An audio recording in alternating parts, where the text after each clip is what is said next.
welcome to the Turkish History Podcast, Episode 5, The 10 Arrows. Last time, we left off with the death of Tardu, the last Khan to ever so briefly rule the whole Turkish Khanate.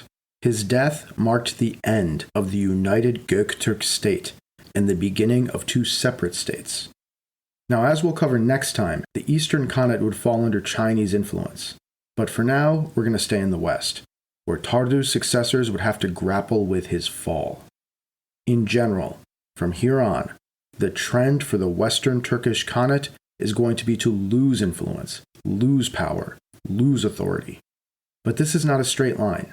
As we will see, the Western Khanate will undergo a renaissance and a revival. And it was not a foregone conclusion. There's no reason the revival necessarily had to end. But we're getting a bit ahead of ourselves.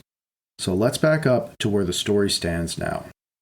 Tardu died in 603, and he had died fighting to put down a widespread revolt to overthrow him. A revolt led in part by his own Ashina family members. Tardu, having shown himself to be willing to shed Ashina blood, was just too dangerous to be left on the throne. But it wasn't just an Ashina revolt. Remember that the Göktürk state, though more centralized than prior steppe empires, was still a confederation. The sub-tribes remained in existence and still had power below the upper level of the Khanate's administration. For example, the Byzantine sources always mention these component tribes as having a certain degree of authority and power over their territories on the steppe. And the further away from the Göktürk heartlands in today's Kazakhstan that you got, the more power these component tribes would have had. So in the far west, the lands around the Volga and the Sea of Azov, the control of the Khan was probably the weakest. Now these uprisings to overthrow Tardu had included these western tribes, and it appears that it was around this time that the Khazars, the Onugurs, and the Bulgars first slipped free of effective control by the central Turkish state. Indeed, it is very likely that these tribal confederations first formed as political units during this time. It's also very likely that these revolts of the steppe peoples coincided and overlapped with the revolts of the Ashina leaders. That is, that the Ashina Shads either led the revolts or were picked up by the rebels and propped up as sort of puppet leader of the revolts. We know, for example, that Ashina descendants headed the Khazar Confederation for over a century. There is also some evidence that the Turks also faced uprisings among the settled Sogdian city-states, though again we don't know the particulars. I think we should imagine these city-states seeing what they could get away with in the chaos, withholding tribute, potentially reaching out to China and to Iran to see what the emperor and the Shah could do for them. At this point, the ties between the Sogdians and the Turks began to shift. More independence for the Sogdian city-states, but still acknowledging some form of Turkish overlordship over them, but with far less direct control. Most important was the ongoing Tele revolt. This revolt would continue in some form from 600 to about 620, but we shouldn't think of this as 20 years of total chaos and war. Instead, the Tele resistance and power would ebb and flow, at times at war with the Khan, at times at peace, at times in submission, at times in revolt, but always maintaining a political center and at least a degree of autonomy. All of this unrest adds up to a sort of centrifugal force, weakening the authority of the Khan over the tribes and the subject peoples, even pulling the more far-flung component parts of the Khanate out of the gravitational orbit of the state entirely. So it was amidst this chaos that the succession to Tardu in the west began in 603. But this raises a question. Why would there necessarily be two successors to Tardu at all? Why would the empire be divided between east and west? Now, some of this goes all the way back to what we discussed in episode 2. Ishtami's court in the west had developed an independent state of a sort within the Khanate. And even when Tardu had ever so briefly conquered the east, he hadn't actually knitted together a single administration. Tardu's reign as the sole Khan had been incredibly brief. He hadn't built a unified state. The institutions of East and West had diverged over time, and the sort of exceptional leader who could have kept the state united just never emerged. Another key reason was that the clear successor to Tardu in the east was Yami Khan, that puppet Khan who the Sui dynasty had set up to oppose Tardu and who we introduced last time. Well, after Tardu's death, Yami Khan was able to use Sui support to become the Khan in the east. Therefore, the east was headed by a Sui vassal, a Sui puppet, and I think the Western nobility just could not accept a Chinese vassal as their Khan, so that was a non-starter. So it was in the context of these revolts, the weakening of central authority and the aftermath of Tardu's death, that the Western Khanate acquired the name that it was known by among the Turks of the time, On Ok, or the 10 Arrows. This name comes from a group of 10 Turkish tribes that had come to form the core of the Western Khanate, each represented by one arrow. The tribes were divided into two factions, the Dolu and the Nushibi. As the state faced widespread revolt, it needed to rely on these factions, these core tribes of the state, these 10 arrows, to put down the revolts. This made the 10 arrows extremely powerful within the state. As the only force totally loyal to the Khanate, they were now absolutely critical to its survival. This elevated their importance, and they shifted from being the foremost of the Western Khan's nobles, the core of his military, into being kingmakers, or Khan makers as the case may be. These 10 tribes became the anchor of the state. And without a powerful, sort of exceptional Khan on the top, the divisions between the two factions, between the Dolu and the Nushibi, became deeper and more serious. If a Khan was beholden to one faction, then it could turn out very, very badly for the other faction. So while the 10 arrows would fight to restore the Khanate's power, at the same time, each faction would now come to struggle for control and influence within the Khanate itself. That is, power over the other faction. Now, as we briefly discussed back in episode 3, this organization of the 10 arrows goes all the way back to Ishtami's time. Menander, for example, reports that the Western Khanate was divided into 8 tribes at the time of Ishtami's rule, 5 Dolu and 3 Nushibi. Now, the origins of this system are shrouded in mystery, but the story that I find most persuasive is that these two factions emerged from the military organization of the Western Khanate established by Ishtami.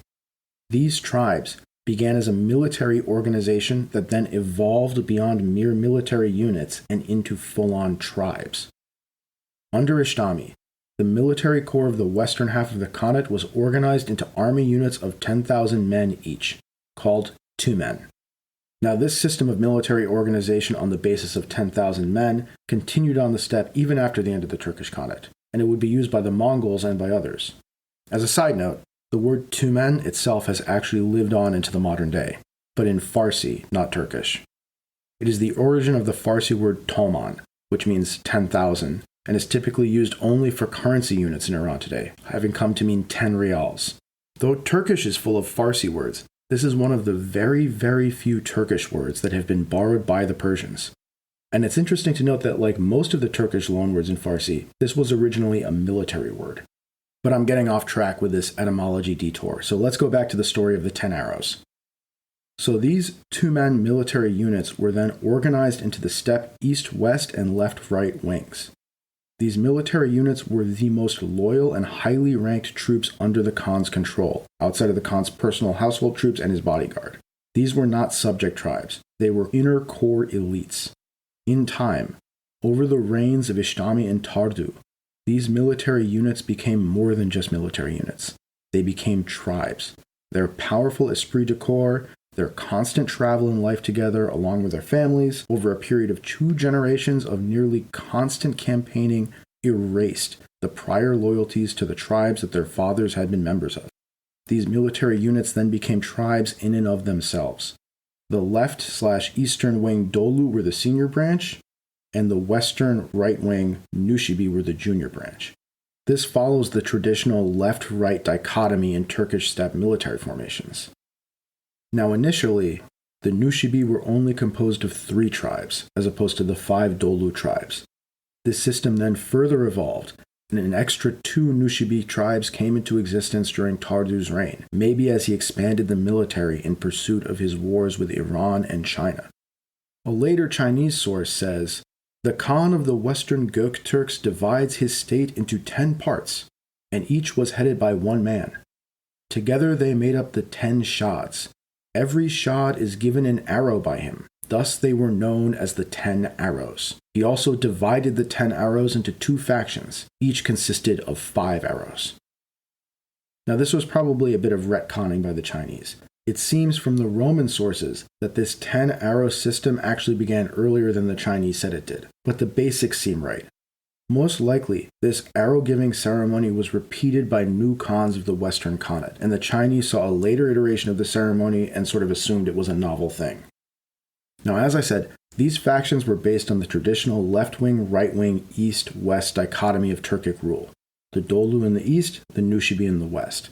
But this was within the Western Khanate, so the Dolu were in the east of the Western Khanate, and the Nushibi in the west of the Western Khanate. The Ili River in modern-day Kazakhstan formed the rough boundary between their spheres of influence, but this was not a hard boundary. Importantly, the east-west division within the Western Khanate meant that each faction was primarily oriented toward a different set of settled peoples. Remember, as we've said over and over again, steppe societies always develop in concert with their settled neighbors. The Nushibi were therefore deeply connected to the Sogdian city-states of the Silk Road in Central Asia, whereas the Dolu had closer relations to the Eastern Khanate and to the Chinese. So after Tardu died, these 2 factions each backed a separate candidate from the Ashina family to succeed him, but from 2 different lines. The Dolu faction backed Taman, who was a grandson of Mukan Khan. Thus Taman was of the line of Bumin, a member of the court of the Eastern Khanate, not the line of Ishtami. Perhaps the Dolu, being more focused towards the east, were eager to bring in a prince of the Eastern court, maybe in an attempt to keep the whole Göktürk Khanate united. The other candidate was Shegui, a grandson of Tardu who was backed by the more western Nushibi faction.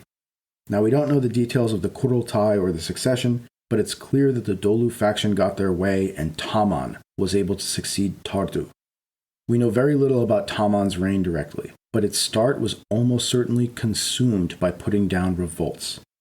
He inherited the throne as the Khanate was engulfed by the revolts that overthrew Tardu. Yet he appears to have consolidated and stabilized the situation somewhat after coming to power, putting down revolts of the Ashina princes and having some success in enforcing authority over the rebel tribes.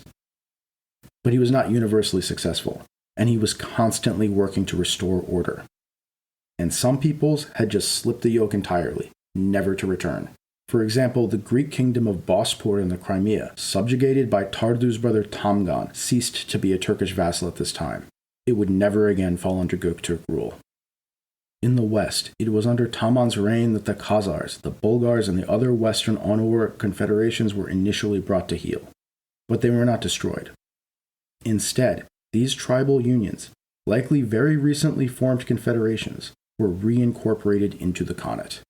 And even though they were reincorporated, they likely retained far broader and expansive powers for themselves than the westernmost tribes had had during the reigns of Ishtami and Tardu, especially in the beginning.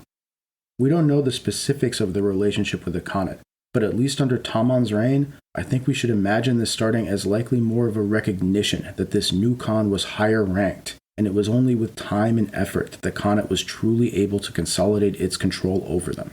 And indeed, the Turkish Khanate likely never regained the sort of complete control over these new larger confederations that it had had over the smaller tribes and confederations that had preceded them on the western steppes. Remember that when the Turkish Khanate first swept west, it was a state of unseen sophistication on the western steppe. The Turks took the relatively sophisticated models of state structure born on the Chinese borderlands and carried them west, to peoples who had never seen a steppe state organized in such a way. Well, now they had seen it. And in the chaos that follows Tardu's death, they formed their own larger and more sophisticated confederations. So when they were eventually reincorporated, it was not as the smaller tribes that had preceded the Göktürk and who could be easily dominated, but it was as larger confederations, who were harder to tame and harder to keep in line. For example, this is the time that we first begin to see references to the Khazars, an Oghuruk Turkic confederation in the far west of the Khanate. After the fall of the Western Khanate, the Khazars will eventually go on to found their own powerful steppe confederation, though it would never be as large or as powerful as the Turkish Khanate that it had emerged from. At this time, though, the Khazars were clearly a component tribal confederation underneath the Turkish Khanate. Later Western sources eventually would refer to the Turkish Khanate as the Khazars, but this is basically a retroactive misnaming. At the time that these later sources were written, it was the Khazars who were the power in the north, the Turkish Khanate being long gone. The Khazars at this time were instead a powerful tribal coalition underneath the Khan, greatly powerful within the Western Khanate and led by an Ashina leader, but not a part of the truly inner core made up by the 10 arrows. In the eastern part of this Western Khanate, relations with the Tiele remained tense. The Chinese sources say that Taman collected taxes from them, but that the relationship later soured, ultimately leading to his fall. It's possible that Taman came to power with the support of the Tiele after Tardu's death, and the relationship then began to worsen after he tried to assert his authority over them. The Tiele, being geographically located in the east of the Western Khanate in the lands of the Dolu, may have had relatively good relations with the Dolu faction backing Taman, but we just can't be too sure about any of this. We also know that Taman appointed sub-khans, including his rival and ultimate successor Shegui, and the man who would ultimately lead the renaissance of the Western Khanate, Shegui's brother, the famous Tong Yabgu Khan. But we're getting a little bit ahead of ourselves. The Chinese sources don't tell us a lot about Taman. There is one reference to Taman submitting to the Sui as a vassal in 608 and accepting a title from the Sui court. Now, if Taman had indeed accepted vassal status to the Sui, it was almost certainly nominal, a way to get money and a way to shore up his legitimacy. Recognition from a Chinese emperor is a potent symbol, a stamp of approval. There is also a reference to Taman commissioning the building of semi-permanent summer and winter capitals north of modern-day Tashkent, which would certainly imply that he had stabilized the situation in the Western Khanate somewhat. But we do have a bit more information about Taman's reign from the Western sources, because Taman was the Khan who led the Turks into the second Göktürk-Persian War. Now, we discussed the first Göktürk-Persian War last time, how Tardu had overextended himself and the Turks had lost horribly. And just like last time, the origin of this second war began with an utterly suicidal and mutually destructive great war between Iran and Byzantium. So what caused this latest, and ultimately the last, round of Persian-Roman bloodshedding? The previous war had come to an end in 591, when Emperor Maurice helped Khosrau II, also called the Great, regain the throne of Iran. This led to a period of peace for about 10 years. But then, in 602, Maurice was murdered and succeeded by his rival, Phocas. These events led to a political crisis in Byzantium, and the dead emperor's faction reached out to Khosrau for aid. And Khosrau was, of course, more than happy to oblige, likely both because of his personal friendship with Emperor Maurice and because he saw an opportunity. He invaded Byzantine territory in 602, beginning a war that would last for over 20 years, and would ultimately leave the Persians and the Byzantines so weakened and exhausted that they would prove to be no match for the conquering armies of Islam. The only contemporaneous source we have for the Second Göktürk-Persian War is the history of Cebeos, written by an Armenian monk and chronicler. Now, there is an interesting line in Cebeos' history where he claims that an Armenian petty king had subjected himself to two kings of the Kushans, Shag and Parlovk.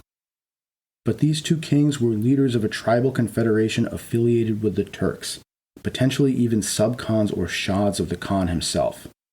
The fact that these sub-tribes were able to be in such a direct relationship with an Armenian petty king, basically a local warlord, may show the extent of the troubles the Western Khanate was facing after Tardu's death. Remember, the Khan's main feature, his main purpose, was to manage the relationship with settled peoples. The Khan, theoretically, was supposed to have a monopoly over foreign relations. If subject tribes were actually engaging in outside diplomacy directly themselves, it would imply a real breakdown of the Khan's authority. So this second Göktürk-Persian War began with these Kushans invading and raiding the area around Tus, a city in Khorasan. Now, Khorasan is the area that today forms northeastern Iran, Turkmenistan, and parts of Afghanistan. But these Kushans were then routed by the Iranians and fled back north. From there, the great Khan of the West, Taman, assembled his army and began marching south into Iran. The army raided deep into Iran. Sebeos says, they struck at the Iranian troops, putting Datoyan to flight, and then spread out, raiding as far as the borders of Rey and the district of Aspahan. After devastating the entire country, they turned back to their army, and a command came from the Great Khan to recross the river and return home. Now it is possible that the Romans sent an embassy to the Turks to persuade them to go to war, but we don't have a source saying this. Unfortunately, Menander's history ends kind of just before this breaks out. That doesn't mean it didn't happen definitively, but the lack of an embassy also sort of agrees with what Sebeos implies, that this war was caused not by a Roman-Turkish alliance, but by raiders from the periphery of the Western Khanate getting into trouble and then dragging their overlord into the fight. Potentially, Tahman saw this as a way to enhance his own authority, to send his army south to raid Iran to get booty, and as a way to solidify his power and enforce his monopoly over foreign relations. Nevertheless, the start of this second war was certainly in part caused by the war between Iran and Rome. Seeing that the Persians were distracted fighting the Romans in Anatolia, the Turks saw an opportunity to strike. Sebeos relates that, as before, the Turks were eventually defeated by the Persians and that the leader of the Turkish army was killed in hand-to-hand combat with an Armenian commander. But this is almost certainly an invention. Basically, every single source that says that two leaders fought hand-to-hand should be seen with a heaping spoonful of salt. It just doesn't happen. Nonetheless, it is clear that the invasion was not a success. Or was it? Perhaps the purpose of this war was a raid, to take advantage of Persian distraction and their focus on the war with the Byzantines in the west, to let the Shah know that there was still a power to the north, to provide the tribes of the Confederation with booty, to demonstrate to the tribes that the Khan alone has the power to deal with the outside world. And having raided, having gathered booty, having cemented his authority over the tribes of the steppes, having given the Shah something to think about, Tahman Khan simply returned home. To me, this makes much more sense given what we know about how steppe confederations work and what we know about Tahman's reign. Ultimately, though, Tahman was not able to hold on to power. Emperor Yang of the Sui, the successor to the recently deceased founder, Emperor Wen, had been cultivating Shigui and had finally agreed to send him a Sui princess to marry. Likely the fact that Tahman was a descendant of Bumin, not Ishtami, played a role in Tahman being unable to hold on to power in the west. The descendants of Ishtami would have been grumbling and plotting behind his back the whole time. Maybe his relations with China were especially provocative. Would this Easterner force them to bend the knee to China? By 612, Tahman had been outmaneuvered by those sub-khans of the line of Ishtami that he himself had appointed, the brothers Shigui and Tong Yabgu Khan. According to Chinese sources, Shigui and the Chinese emissaries basically persuaded Tahman that it would be better for his health and the health of his family if he retired to the east, where his family, the line of Bumin, belonged. So Tahman packed up shop and left, leaving the west to the descendants of Ishtami. He was succeeded by Shigui Khan. Now, Shigui Khan is basically remembered as merely a precursor to his famous brother, Tong Yabgu Khan, under whom the Western Khanate will experience its renaissance and revival. And in truth, we have very little information about his rule.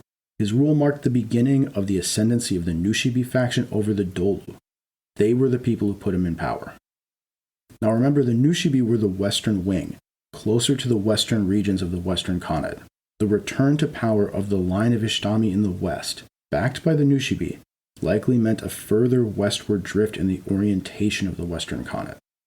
We know that Shigui provided security for the Silk Road, and according to the Book of Tang, he extended the rule of the Western Khanate from the Altai Mountains in the east to the sea in the west. But it's unclear if the Book of Tang meant the Caspian or the Black Sea.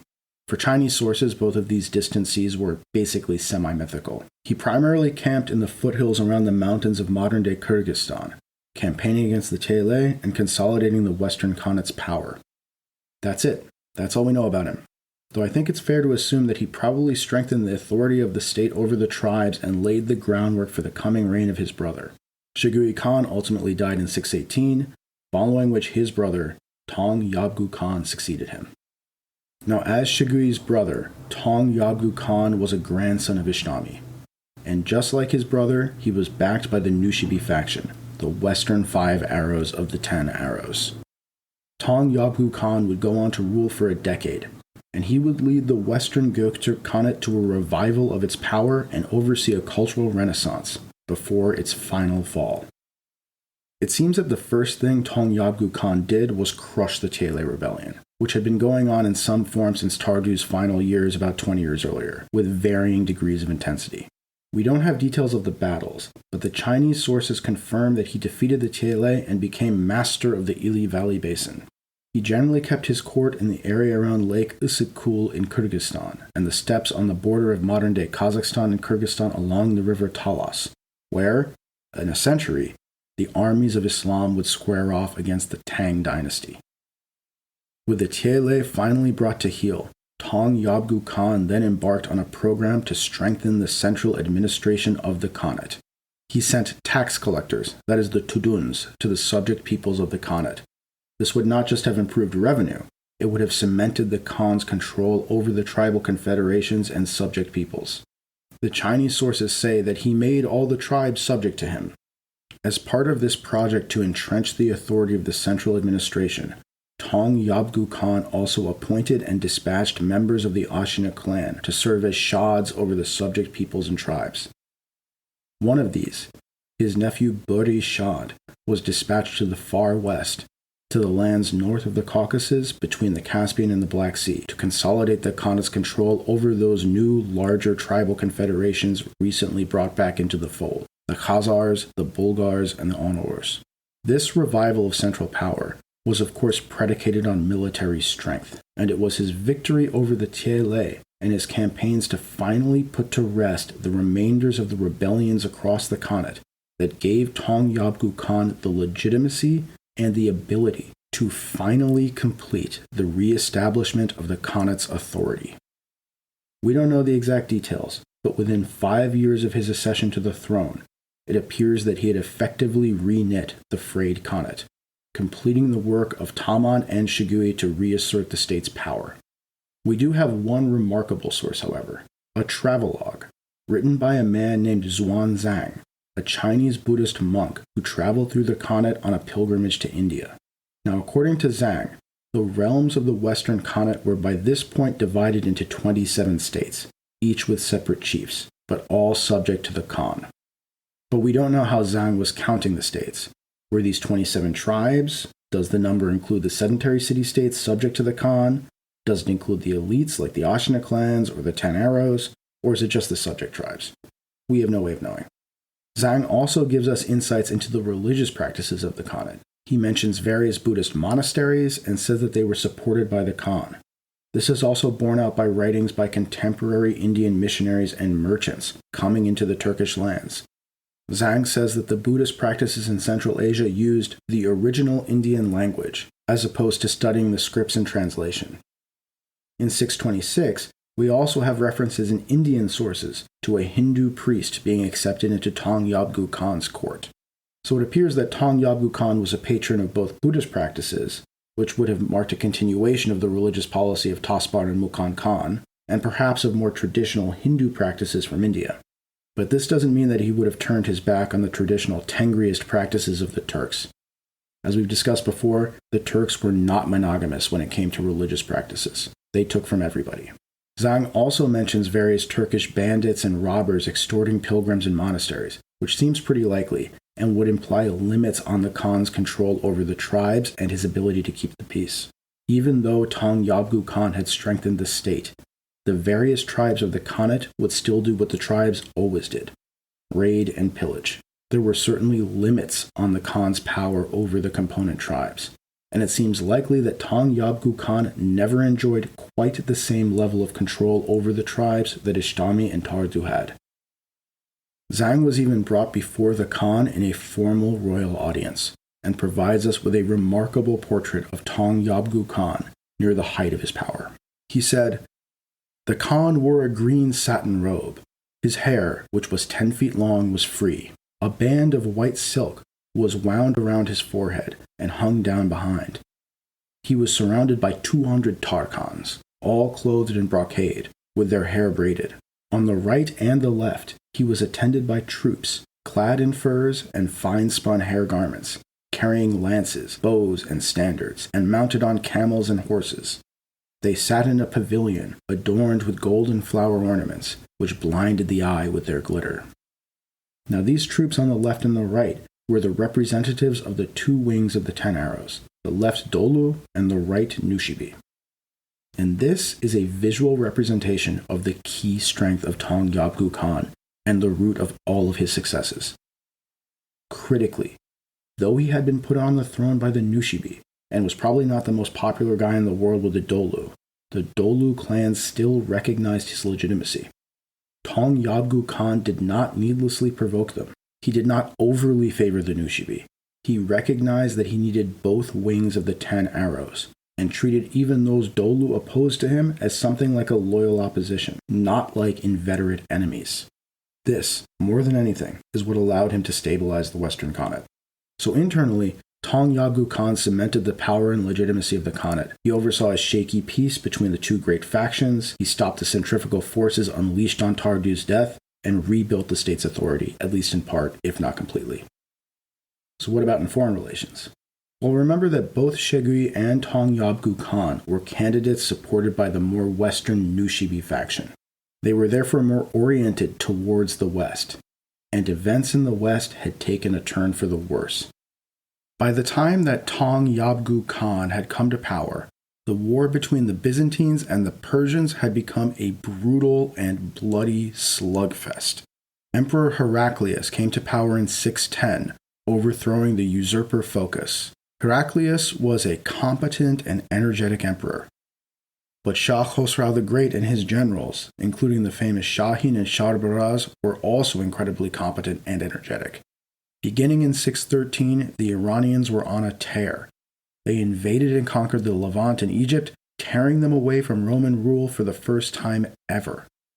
Not since the Achaemenid Persian Empire, thousands of years earlier, prior to Alexander the Great, had Persian rule extended to the shores of the Mediterranean. Khosrau famously sent the following letter to Heraclius. Khosrau, greatest of the gods and master of the earth, to Heraclius, his vile and insensate slave. Why do you still refuse to submit to our rule and call yourself a king? Have I not destroyed the Greeks? You say that you trust in your God. Why has he not delivered out of my hands Caesarea, Jerusalem, and Alexandria? And shall I not also destroy Constantinople? But I will pardon your faults if you submit to me, and come hither with your wife and children. And I will give you lands, vineyards, and olive groves, and look upon you with a kindly aspect. Do not deceive yourself with vain hope in that Christ, who was not able to save himself from the Jews, who killed him by nailing him to a cross. Even if you take refuge in the depths of the sea, I will stretch out my hand and take you, whether you will it or not. Meanwhile, the Persian general Shahin led a devastating invasion of Anatolia in 615. But Heraclius and the Romans didn't take this sitting down. Heraclius organized massive counterattacks, invading east through Armenia and striking into the Iranian heartland beginning in the early 620s, just as Tong Yabgu Khan was consolidating his rule in Central Asia. Both the Romans and the Persians employed Arab tribal confederations, arming these Arabs to attack their rivals' desert underbelly.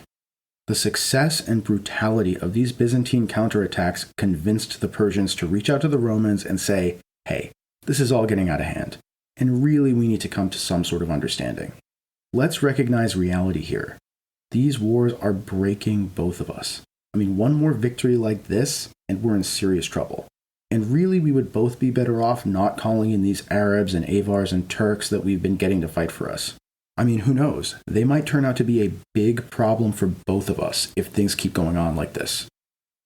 I'm just kidding, of course. The Persians instead reached out to the Avars and said, you need to attack Byzantium. Name your price, whatever it is, we will pay it. So in 626, the Persians, aided by their Avar allies, launched a massive siege of Constantinople that would last for a year. This great siege, conducted by the Avars on the European walls and the Persians on the Anatolian shore opposite the Eternal City, convinced the Romans that they had to go get their own nomad allies.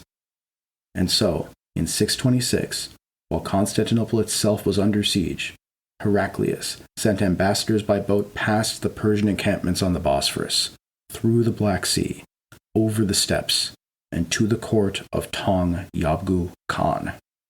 According to the Armenian historian Movses Khanate, Heraclius said, "If the Turks help me in this undertaking, I will satisfy the thirst of these bestial, gold-loving tribes of long-haired men."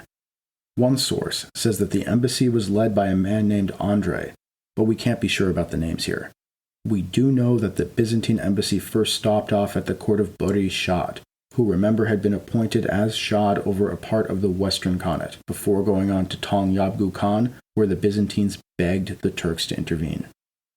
An Armenian source has Tong Yabgu Khan giving a flowery acceptance, saying, "I shall avenge Heraclius on his enemies, and shall arise and go to his aid in person with my brave army. I shall satisfy him by warring with sword and bow as he wishes." But of course we don't actually know what the negotiations were about. From the Turks' perspective, defeating the Iranians had its own benefits, of course. Crushing the Iranian influence over the Silk Road cities would cement the Khanate's rule in Sogdiana. Furthermore, Tong Yabgu Khan had a duty to provide the fruits of booty and raiding to his followers.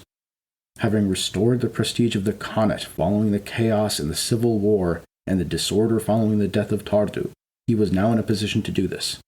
And perhaps most importantly, if things went really well, perhaps the Turks could expand past the Amudarya and conquer parts of Iran. The Iranian state was overextended and was already showing its exhaustion with decades of constant war. Tong Yabgu Khan was clearly interested in extending his rule even further south, into Khorasan and Balkh, which are the lands of modern-day Turkmenistan, northeastern Iran, and Afghanistan. Who knows? Maybe the Turks could even become overlords of the whole Iranian state. And so, in 627, after the Persians and the Avars were forced to call off their siege of Constantinople, the Romans and the Turks launched another joint invasion of Iran. The Romans would march east across Armenia, while the Turks would fall down upon the Iranian plateau from the north. The Turkish forces were almost certainly led by Boris Shah and not Tong Yabgu Khan himself, though some scholars do think that the Khan may have led his troops during the invasion. The Byzantine sources mention a leader they call Zabel, who was said to be the second most powerful person in the state. For example, Theophanes the Confessor says the Turks invaded Iran under their general Zabel, who was second in rank to their Khan. This makes it extremely likely that it was in fact Boris Shah and not the Khan himself who led the Turks in person. And this kind of makes sense. Though Tong Yabgu Khan had reasserted the authority of the Khanate, leaving the heartlands of the Khanate in today's Kyrgyzstan and Kazakhstan was likely far too risky at the time, especially given the shaky peace between the two factions of the 10 Arrows. Who knew who could rise up to try to replace him in his absence? Regardless of who was in charge, the Turks invaded Iran through the Caspian Gates, also called the Gates of Alexander. The Turks marched south along the west coast of the Caspian Sea with a massive horde and laid siege to the Iranian city of Derbent. Derbent today lies in the very south of modern Russia on the Caspian Sea, about 250 kilometers north of Baku, the capital of Azerbaijan. This northern pass, these gates, were the best way from the steppe to the central plateau of Iran. Derbent guarded these northern passes into Iran, and it was the key to keeping back the steppe forces, and as such, it was heavily fortified. Now, the Turks at this time were not renowned for siege warfare.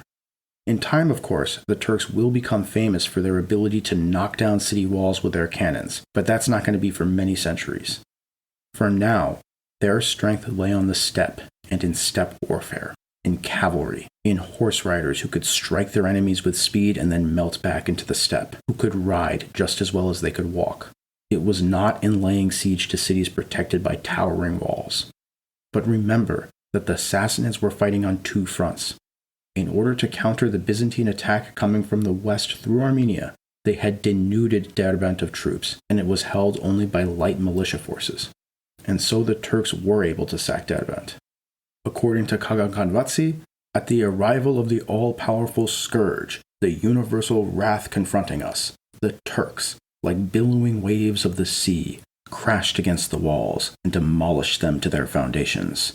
In Partau, seeing the terrible danger from the multitude of hideously ugly, vile, broad-faced men without eyelashes, and with long, flowing hair like women which descended upon them, a great terror seized the inhabitants.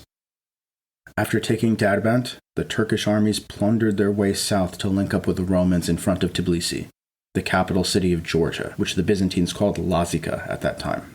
Theophanes says, "In the places they traversed, they took Persian prisoners and burned their cities and villages. The emperor left Lazica to meet them. When Zeebel saw him, he ran toward him, bowed his neck, and prostrated himself before him. The Persians saw this from the walls of Tiflis." The Roman sources then mention that the Borishad and the Turks acclaimed Heraclius and abased themselves in front of the Romans, even giving their children to the Romans to be raised. They're just absolutely awestruck at how awesome and cool the Romans are. Obviously, none of that's made up by Roman sources, of course. Obviously. Now, both the Turks and the Romans had reasons for attacking Tbilisi. Tbilisi, today the capital of Georgia, was also the capital of the Georgian kingdom of the time. And this Georgian kingdom was a critical vassal of the Sassanids, who had placed the current ruling family on the throne. Its position on the Black Sea made it a potentially dangerous enemy of Byzantium, and its position just north of the Armenian highlands and the mountains of eastern Anatolia made it a key to the borderlands between Byzantium and Iran. So from the Roman perspective, crushing this kingdom gave them an open road into Iran. For the Turks, this was the kingdom guarding the rich lands of the south from the steppes. It was on the far side of the walls of the Caucasus Mountains. Now the ancients had called the Caucasus the walls against Gog and Magog, separating civilization from the monstrous peoples of the steppes. So for the steppe peoples to finally control the passes, to finally be able to unleash Gog and Magog into the rich settled world, this would be a huge advantage, and it would give them access to raid, plunder, and perhaps even conquer the settled civilizations in Iran, Anatolia, and the Middle East. But this first siege of Tbilisi was not successful. Having encircled and invested the city, the siege bogged down. There were frequent sorties and attacks, but after a couple of months, the Turks and the Byzantines were forced to lift the siege in order to continue the campaign before winter set in. While the siege wasn't a success for the Byzantines and the Turks in the sense that Tbilisi did not fall, they had done enough in Georgia that they could leave and continue marching forward, leaving Tbilisi and the Georgians to their rear. From here, the two armies diverged. The Turks invaded northern Iran and modern-day Azerbaijan, and then ultimately returned to Tbilisi, finally succeeding in sacking it. Heraclius and the Romans headed south into Mesopotamia, where they defeated the Sassanids in front of the ancient city of Nineveh, dealing the Persian Empire a blow that it would ultimately never recover from. While Heraclius could not destroy the Persian capital of Ctesiphon near modern-day Baghdad, the writing was on the wall. Facing certain defeat, the Persian army mutinied, overthrew Khosrau, and raised his son up as Shah. The Shahnameh says that when Khosrau was deposed, the great Persian poet and musician Barbad bewailed, "O great Khosrau, great in your majesty, in warlike pride and in magnanimity, where is that greatness now, your high renown, your glory and your throne and your royal crown?" Barbad then continued, "And as your seed degenerates this land, degenerates below an alien hand, it is the shepherd's fault when the wolves descend, and ravage all the sheep he should defend." And the wolves were indeed circling, both on the northern steppes of Central Asia and in the southern deserts of Arabia. The defeat of the Persians and the deposition of Khosrau would mark the beginning of a period of political turmoil that would end only with the coming of the armies of Islam, when, in the words of the Shahnameh, the pulpit replaced the throne. But we'll get there soon enough. Heraclius, completely victorious for a time, returned to Byzantium. By 629, the war was over. Both Byzantium and Iran were horribly weakened, one of them mortally. But the Turks, on the other hand, had actually seemed to come out of this quite well. Iran was in turmoil, unable to exert control over the Silk Road cities. Even the Sassanid Dynasty itself was on the ropes, racked by internal revolt and chaos as the authority of the Shah collapsed. Tong Yabgu Khan had no intention of giving up the territory he had gained in the Caucasus. He now held the very keys to the settled world's gates. No one could stop a Turkish advance into Iran. But he didn't want to just raid and return to the steppes, like had happened during the Second Göktürk and Persian War. He fully intended to incorporate Iran as conquered territory, a subject of the Western Khanate. At home, it would seem that he had solidified his rule. He was, of course, victorious in war, and the Turkish armies returned home laden with riches and plunder. Gifts and treasures came pouring into the Khanate from elsewhere as well. In 627, the newly established Tang Dynasty in China sent an emissary to the court of Tong Yabgu Khan, carrying 10,000 robes with strings of gold and over 1,000 fine horses, as essentially a bribe to stop Tong Yabgu Khan from riding east and aiding his eastern cousins in their struggle with the Tang that we will discuss next episode. To the south, Tong Yabgu Khan had taken advantage of Sassanid weakness during the 600s to expand his power as far south as Kashmir, in the north of today's Pakistan and India. So following the defeat of the Persians by the Romans and the Turks, Tong Yabgu Khan made up his mind to fully conquer the Persian Empire. The Sassanids, broken by decades of war and riven by disease, famine, and internal struggles for succession, were tottering. In 629, Tong Yabgu Khan again dispatched Bari Shad with a huge army, this time composed of at least 30,000 men, south to Iran through the Caucasus. The Armenian sources say that the Turks spread terror and dread over the face of the earth.